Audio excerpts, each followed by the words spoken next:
오늘 주시는 하나님 말씀 마가복음 6장 6절 하반절부터 13절까지 말씀입니다.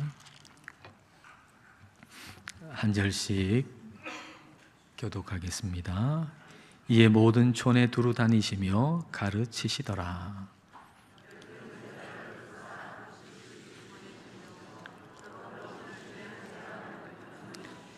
명하시되 여행을 위하여 지팡이 외에는 양식이나 배낭이나 전대의 돈이나 아무것도 가지지 말며 또 이르시되 어디서든지 누구의 집에 들어가거든 그곳을 떠나기까지 거기 유하라.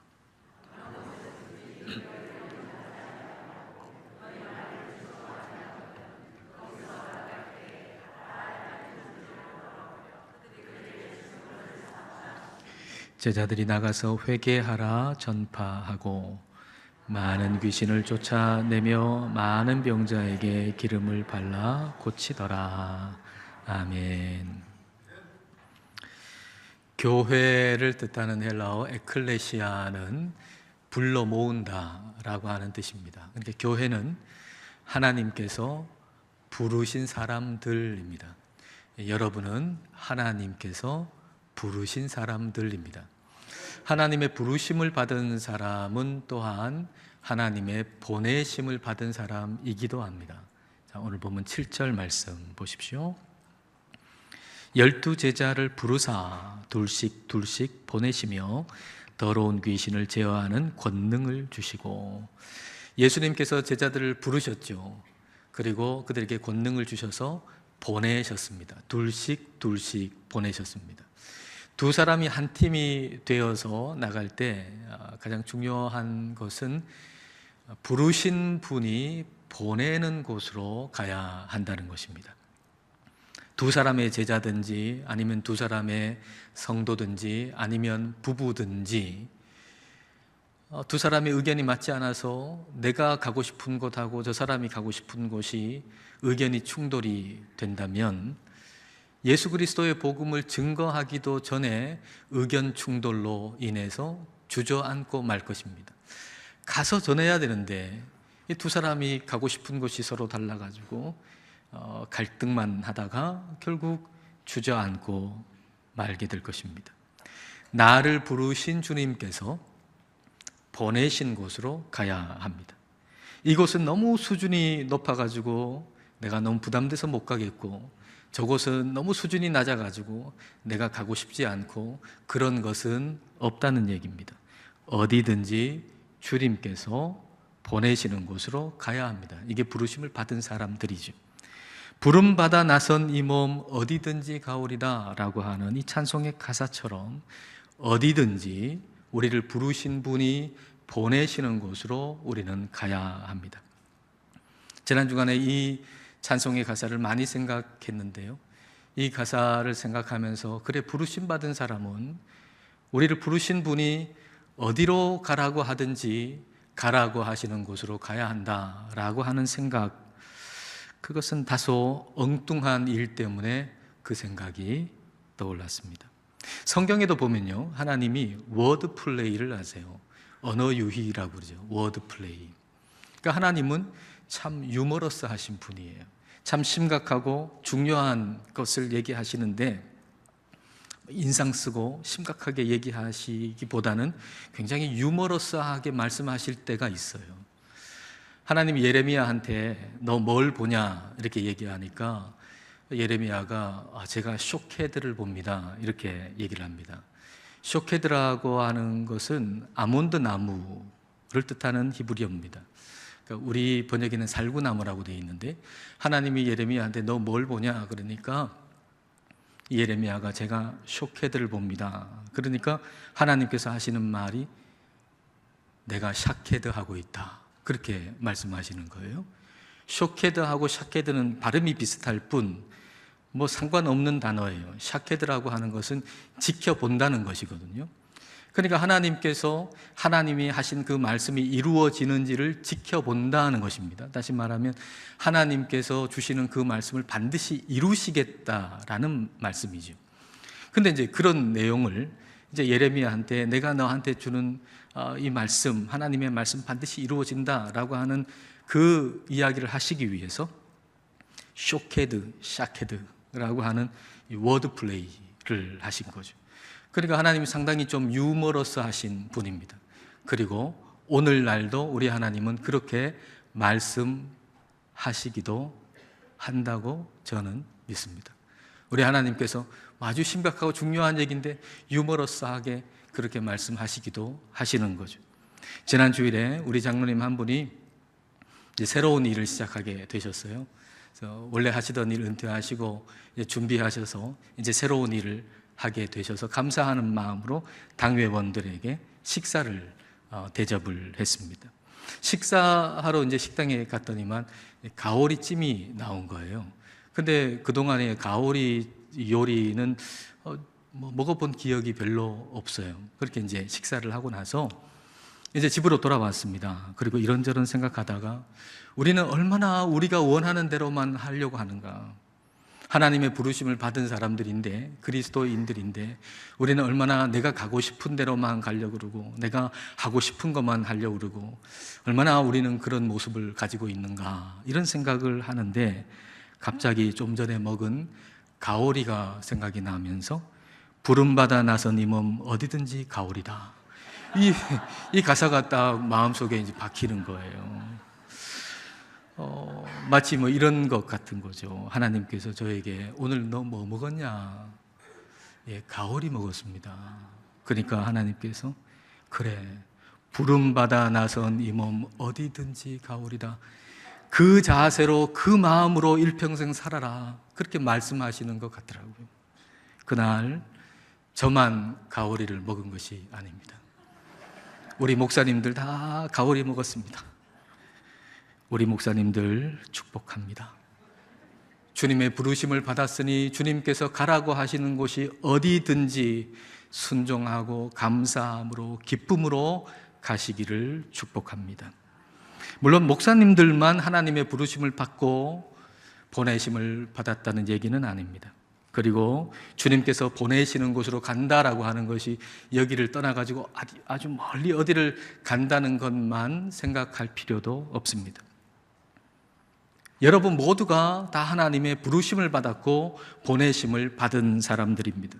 그러니까 당장 내일 출근하시면서 그 출근하는 내 직장 일터에 하나님이 나를 보내셨다라고 생각하고 출근하신다면, 여러분이 지금 계신 그 자리에 하나님께서 보내셔서 바로 그 지금의 자리에 있다고 여기시면서 날마다 그 자리에서 사신다면, 그렇다면 바로 그 자리에서 하나님께서 여러분을 보내신 그 목적대로 하나님의 뜻을 이루는 삶을 살 수 있게 될 것입니다. 주님께서 보내시는 곳으로 가는 목적은 우리 주님을 증거하기 위해서입니다. 어떤 사역지로 보냄을 받았던, 또 어떤 일터로 보냄을 받았든, 어떤 가정으로 보냄을 받았든 우리가 보냄을 받은 목적은 우리 주님을 증거하는 것이죠. 거기서 뭐 인기를 얻고 성공을 하고 뭐 그런 것이 목적이 아니라 그곳에 있는 영혼이 그리스도를 믿어서 구원을 얻게 되는 것, 그것이 우리가 그곳에 보냄을 받은 목적입니다. 운수 좋은 날이라고 하는 소설 있죠. 김첨지라고 하는 사람은 인력거 꾼인데 그 사람 이렇게 날라다 주면서 돈 버는 사람이 있잖아요. 근데 그의 아내는 그냥 병이 들었어요.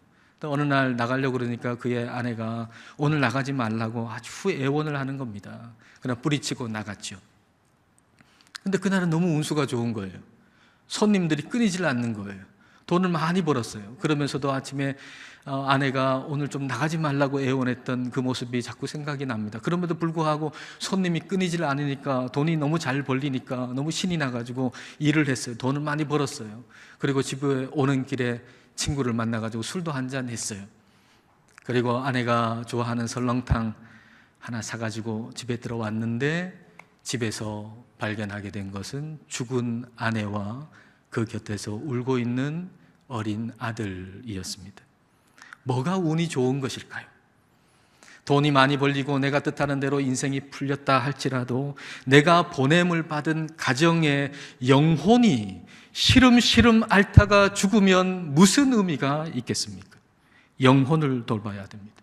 내가 보냄받은 곳이 어디든지 어떤 가정이든지 그곳에 영혼을 돌봐야 합니다. 그 영혼이 살 길은 예수 그리스도 밖에는 없는 거죠. 그 영혼이 구원 얻을 길은 예수 그리스도의 이름 밖에는 없는 것입니다.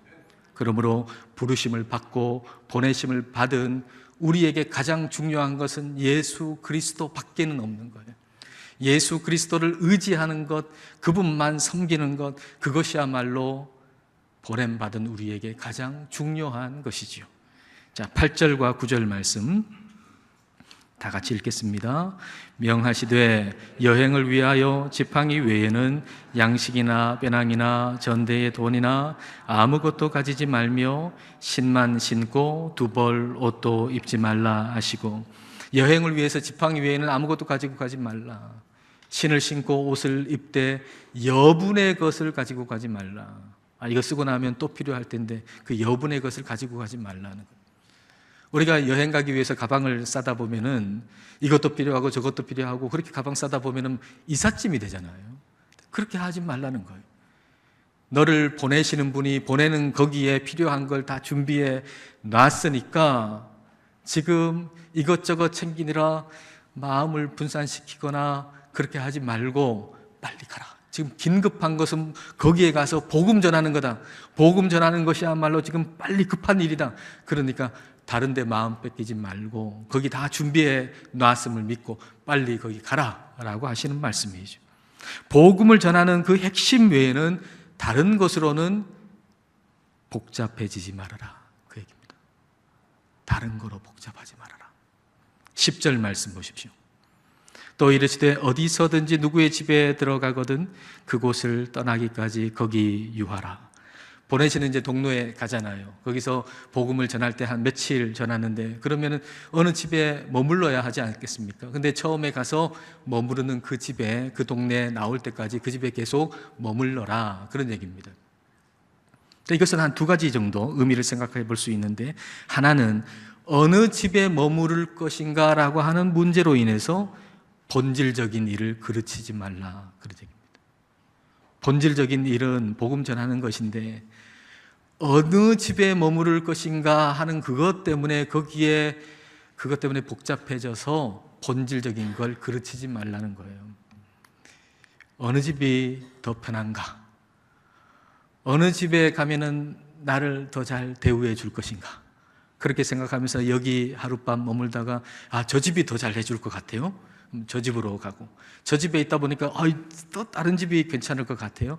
그렇게 옮겨 다니면서 네가 해야 할 본질적인 그 일, 복음 전하는 거, 그것이 방해받지 않도록 하라라고 하는 말씀이죠. 한 동네 들어가서 거기서 나올 때까지 한 집에 계속 머물러라 라고 하는 것은 본질에만 집중해라, 그런 얘기입니다. 본질에만 집중해라. 다른 데 신경 쓰지 말아라. 여러분 요즘에 신경 쓰는 게 뭔가요? 뭐 때문에 신경을 쓰고 있고 뭐 때문에 집중력이 흐트러지시나요? 그것이 여러분을 부르시고 여러분을 보내신 하나님의 그 핵심적인 목적이 아니라면 거기에서 자유하게 되시기를 축복합니다. 한 집에 머물라라고 하는 것 또 하나의 의미는 왕이 보낸 자답게 행동하라 라고 하는 거예요. 왕이 보낸 자답게 행동하라. 제자들은 왕이 보내신 자잖아요. 제자들은 예수 그리스도께서, 만왕의 왕이신 예수 그리스도께서 보내신 자예요. 그렇기 때문에 어느 집에 가서 지내다가 눈치가 보여요. 또 딴 집에 가가지고 보니까 또 눈치가 보여요. 또 딴 집에 옮기고, 그렇게 하지 말고 왕이 보낸 자답게 그 집에서 쭉 있어라 라고 하는 얘기죠. 우리는 우리를 보내신 분이 만왕의 왕이신 우리 주님이라고 하는 사실을 잊어서는 안 됩니다. 우리가 증거하는 것도 만왕의 왕이신 우리 주님이라고 하는 사실을 우리가 잊어서는 안 됩니다. 그러니까 우리가 아무리 초라하게 보인다 할지라도, 우리가 아무것도 아닌 것처럼 여겨진다 할지라도 여러분, 우리는 주눅 들어서는 안 됩니다. 그러니까 어떤 상황에서도 당당해야 됩니다. 여러분, 당당해야 돼요. 그 이유는 어디 있어요?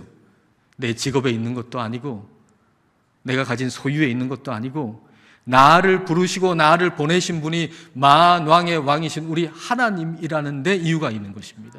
우리는 거기서 그 이유 때문에 당당해야 합니다. 11절 말씀, 자, 우리 다 같이 읽겠습니다.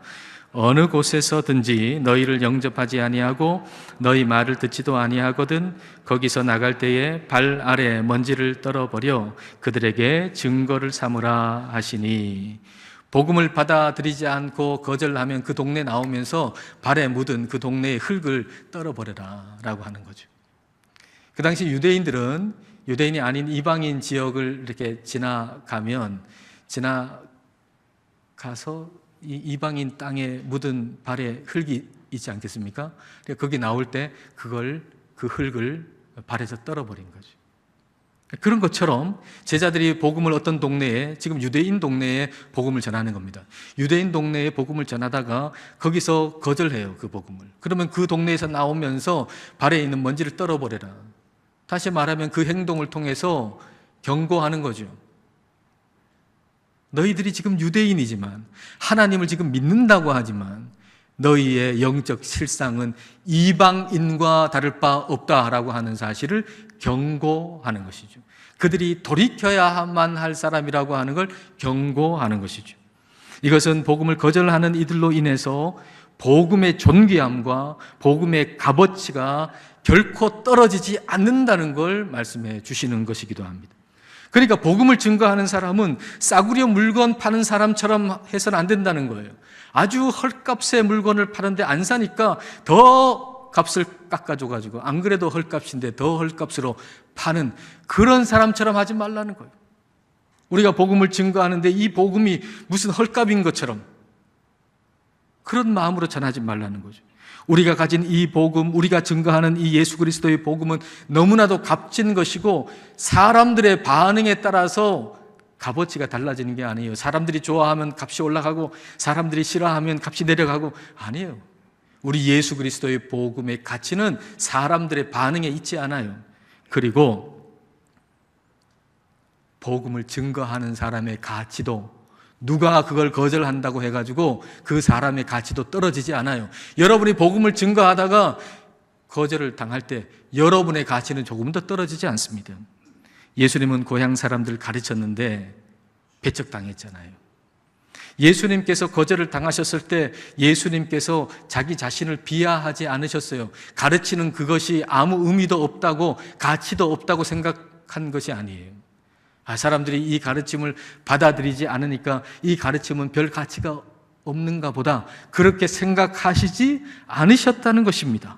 예수님은 그 가르침을 계속해서 진행하시죠. 계속 가르치시죠. 6절 하반절 보십시오. 이에 모든 촌에 두루 다니시며 가르치시더라. 예수님께서 거절을 당하셨을 때 그 가르침을 포기한 게 아니고 또 다른 동네에 가셔가지고는 그 가르침을 계속해서 이어가셨다는 것입니다.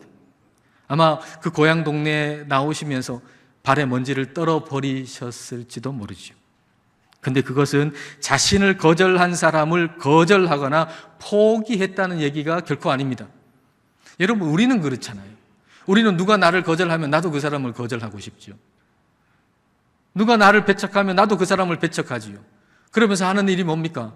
그 현재의 모습에 그 사람을 가두어서 미래의 문까지 닫아버리잖아요. 현재 네가 나한테 하는 걸 보니까 너는 영 글럽다 하고 그 사람의 미래를 닫아버리잖아요. 근데 예수님은 그러시지 않으셨다는 거예요. 고향 사람들만 아니고 그의 아우들도 예수님을 거절했죠. 그러나 예수님께서 그 모습을 보고 너의 현재의 모습이 그러니 너의 미래도 가망이 없다라고 하시지 않으셨다는 거죠. 너의 현재의 모습을 보니까 너희들은 영원히 믿음을 가질 자격이 없는 사람이다 라고 하시지 않으셨다는 거예요. 여전히 현재의 모습은 예수님을 거절했지만 그러나 미래의 문은 여전히 예수님께서 열어두셨다는 것입니다. 자, 그 결과가 사도행전 1장에 보면 나오는데요. 사도행전 1장 14절 15절입니다. 여자들과 예수의 어머니 마리아와 그 다음 누가 있습니까? 예수의 아우들과 더불어 마음을 같이 하여 오로지 기도에 힘쓰더라. 모인 무리의 수가 약 120명이나 되더라. 마가의 다락방에서 성령을 기다리고 성령을 받았던 그 120명의 사람들 가운데 예수님을 배척했던 예수님의 아우들도 거기에 있었다는 것입니다. 그러니까 그들이 변화됐다는 것이죠. 전혀 변화될 것 같지 않은 그 사람들이 변화되었다는 것입니다. 여러분, 여러분의 자녀들이나 여러분 가까이 있는 사람들을 볼 때 여러분 마음 어떻습니까? 참 마음 안 들 때 있죠. 여러분 가까이 있는 자녀들 생각할 때 다 마음에 드십니까? 참 마음에 안 드는 부분이 있잖아요. 여러분 가까이 있는 사람들 볼 때 참 마음에 안 들 그런 모습이 있잖아요. 그럴 때 현재라는 감옥에 가두어서 미래를 삭제하지 말아야 한다는 거죠. 우리는요 그래요. 현재의 모습을 보고서 현재에 딱 감옥에 가두어서 네가 현재의 모습이 이러니 너의 미래는 가능성이 없다라고 미래를 삭제해버린단 말이죠. 지금 네 꼴이 이러니까 넌 앞으로도 글렀다라고 우리는 생각해서는 안 됩니다. 지금은 그래도 지금은 그 모양 그 꼴이어도 회개하면 달라진다는 것이죠. 지금은 형편없이 보여도 아무것도 아닌 것처럼 보여도 그 사람이 회개하면 달라지는 것입니다. 복음을 거절한 동네에서 나올 때 발에 먼지를 털어버렸다라고 하는 것은 그들의 가능성을 닫아버렸다라고 하는 것이 아니고 증거를 삼았다는 거죠. 뭐가 증거죠? 그 흙이 증거죠. 발에 먼지를 털어버렸잖아요. 거기 먼지가 쌓일 거 아닙니까? 흙이 쌓일 거 아닙니까? 그게 증거죠. 그 흙을 보고 내 존재가 그 흙으로 돌아갈 것을 생각하면서 내가 하나님께 돌이켜야 할 존재, 회개해야 할 존재라고 하는 것을 알게 하시는 거죠. 보내심을 받은 자의 목적은 보내심을 받은 곳에 있는 그 사람들로 하여금 하나님께로 돌이키게 하는 거예요. 하나님께 회개하게 하는 것이죠. 자, 12절 말씀 보십시오. 제자들이 나가서 뭐라고 전파했습니까? 회개하라, 회개하라 전파하고. 제자들이 전파한 것은요, 회개하라는 것이었어요. 회개하라. 그런데 회개하라고 전파하는 그 사람들이 우월감으로 회개하라고 전파할 수 있겠습니까? 야, 너보다 내가 나아. 그러니까 너보다 나은 내가 한마디 할 테니까 너 잘 들어. 빨리 회개하는 것이 네 신상이 좋아. 뭐 그런 태도로 회개하라라고 말할 수는 없다는 것이죠. 왜냐하면 회개하라고 전파하는 사람은 먼저 하나님 앞에서 회개한 자이기 때문입니다. 회개한다는 것은 돌이킨다는 거잖아요. 돌이킨다는 것은 하나님께 돌이킨다는 것이고, 하나님 앞에 설 때 그때 사람이 깨닫는 것은 내가 죄인이라고 하는 사실입니다. 여러분, 우리가 하나님 앞에 설 때 깨닫게 되는 것은 내가 죄인이라는 거예요. 그러니까 우리가 내가 죄인이라고 하는 사실을 망각하고 살아가는 것은 하나님 앞에 지금 서지 않았다는 거예요. 우리는 날마다 회개가 필요한 거죠. 날마다 하나님 앞에 서야 되고, 매 순간 하나님 앞에 서야 되고, 그리고 내가 죄인이라고 하는 사실을 날마다 깨달아야 한다는 것입니다. 키가 한 180cm 되는 사람이라 그러면 참 키 큰 사람이죠. 그러니까 조금 작은 사람 앞에서 좀 우쭐할 수 있지 않겠습니까? 조그만 게 까불어 이러면서 말이죠. 그러나 그 180cm 되는 사람이 2m 30cm 되는 사람 앞에 서면 자기가 난장이처럼 여겨질 것입니다. 우리가 아무리 올바른 삶을 살고 바른 삶을 산다고 해도 거룩하신 하나님 앞에 서면 내가 죄인이라는 사실을 깨닫게 되는 거죠. 내 나름대로 괜찮게 살았어요. 그래서 다른 사람 보면 저 형편없게 사는 사람들 이렇게 생각한다면 거룩하신 하나님 앞에 아직 서지 않은 사람이죠. 거룩하신 하나님 앞에 서면 내가 죄인이라고 하는 사실을 깨닫게 됩니다. 그러니까 우월감에 빠질 수가 없는 거예요. 이사야가 귀족 출신이에요. 왕족 출신이에요. 그러니까 고상한 사람이죠. 고상한 사람의 특징이 뭡니까? 말이 고상하다는 거죠. 고상한 사람은 말이 고상해요. 그러니까 이사야는 아마 욕도 잘 모르는 사람이었을 거예요. 근데 하나님께서 부르시고 하나님 앞에 서니까 어떤 고백을 하게 됩니까? 자, 이사야서 6장 5절 말씀 보십시오. 그때 내가 말하되 화로다 나여 망하게 되었도다. 나는 입술이 부정한 사람이요 나는 입술이 부정한 백성 중에 거주하면서 만군의 여호와이신 왕을 배웠음이로다 하였더라. 하나님 앞에 서니까 내 입술이 부정하다는 걸 깨닫는 거예요. 내가 죄인이라는 거죠. 그동안에 욕 한 번 안 했어요. 고상한 말 했어요. 그렇다고 내 입술이 거룩한가? 아니에요. 하나님 앞에 서보니, 거룩하신 하나님 앞에 서보니까 내가 죄인이라고 하는 걸 깨달았어요. 다시 말하면 내 입술로는, 내 고상한 지식으로는, 고상한 내 말로는 하나님의 일을 결코 할 수 없는 사람이라고 하는 것을 깨달았죠. 그래서 하나님께서 제단의 거룩한 숯을 그 입술에 대시잖아요. 그리고 그 입술을 거룩하게 하시죠. 그리고 하나님의 음성을 듣죠. 이사야서 6장 8절 말씀입니다. 내가 또 주의 목소리를 들으니 주께서 이르시되 내가 누구를 보내며 누가 우리를 위하여 갈고 하시니 그때에 내가 이르되, 자, 그 다음 같이 읽어볼까요? 내가 여기 있나이다 나를 보내소서 하였더니, 이사야가 하나님의 부르심을 받고 자기가 죄인이라고 하는 사실을 깨달았고 하나님의 보내심을 받을 때는 거룩한 입술을 가지고 간 것입니다. 자기의 입술을 가지고 간 게 아니고 하나님이 주신 입술을 가지고 간 것입니다. 당장 내일 여러분의 직장에 하나님의 보내심을 받아서 갈 때, 그리고 오늘 여러분의 가정에 가서 하나님이 여러분을 보내신 그 가정에 여러분의 자녀를 만날 때 여러분이 가지고 있는 것으로 만나지 마십시오. 내가 가지고 있는 것, 내가 가진 말, 내가 가진 능력, 그것 가지고 뭘 아무리 해보려 해도 아무런 열매도 없을 겁니다. 내가 어떤 말을 하면은 자녀들이 다 말을 듣고 뭐 될 것 같잖아요. 한마디 뭘 얘기를 하면 뭐 될 것 같잖아요. 안 됩니다. 내 말로는 안 됩니다. 내 실력으로는 안 됩니다. 하나님 앞에 서서 내가 죄인이라고 하는 사실을 깨닫고 내 것 가지고는 아무것도 못합니다. 하나님 것 주십시오 하고 하나님 것을 구해야 됩니다. 그러면 하나님께서 하나님의 것을 주시면 하나님 것 가지고서 우리가 일할 때 그때 능력이 나타나는 거예요. 하나님이 주시는 말씀으로 선언하고 선포하고 하나님이 주시는 권능을 가지고 일을 할 때 그때 하나님이 주시는 놀라운 열매를 우리는 맺을 수가 있는 것입니다. 우리는 주님의 부르심을 받고 주님께서 주신 것 가지고서 주님께서 보내시는 곳으로 가는 사람들입니다. 하나님의 부르심을 받고 하나님의 보내심을 받은 자로서 살아가는 우리 모두가 되시기를 축복합니다. 기도하시겠습니다.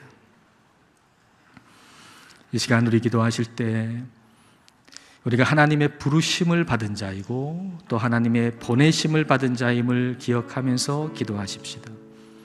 주님께서 보내실 때에는 어디든지 주님께서 보내시는 곳으로 감사함으로 가기를 기도하십시다. 또 지금 나의 일터, 가정, 지금 있는 곳이 하나님께서 보내신 곳임을 날마다 기억하면서 오늘 여기서 주님께서 나를 보내신 그 목적을 이루며 살기를 이 시간 함께 기도하시겠습니다.